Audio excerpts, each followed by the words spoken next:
আসসালামু আলাইকুম ওয়া রাহমাতুল্লাহ। সম্মানিত দিনদার পরহেজগার মুত্তাকি ভাই ও বোনেরা, কাছের দূরে দেশ প্রবাসের যারা যেখান থেকে আজকের ভিডিওটি দেখতে আসছেন, সবাইকে অসংখ্য অসংখ্য ধন্যবাদ। প্রিয় দর্শক, গুরুত্বপূর্ণ একটি আমল নিয়ে হাজির হয়েছে। যদি একটি আমল করতে পারেন, দুইটা মহাপুরস্কার লাভ করতে পারবেন। দর্শক, হাদিসের মধ্যে এই আমলটা বলা হয়েছে। হযরত আব্দুল্লাহ ইবনে আব্বাস রাদিয়াল্লাহু আনহু বর্ণনা করেছেন, রাসূলুল্লাহ সাল্লাল্লাহু আলাইহি ওয়াসাল্লাম নিজে বলেছেন।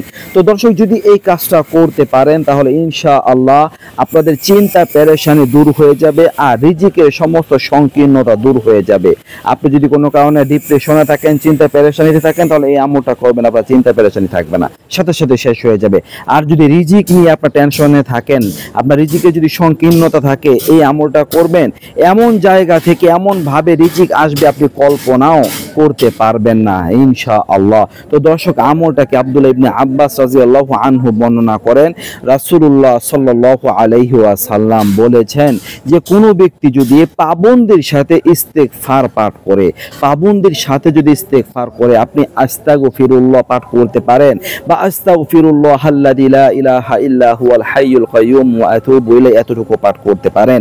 তো আস্তাগফিরুল্লাহ কোনো ব্যক্তি যদি পাবন্দের সাথে পাঠ করেন, বেশি বেশি পরিমাণে করেন, তাহলে তার জীবন থেকে চিন্তা পেরেশানিগুলো দূর হয়ে যাবে, আল্লাহ দূর করে দিবেন।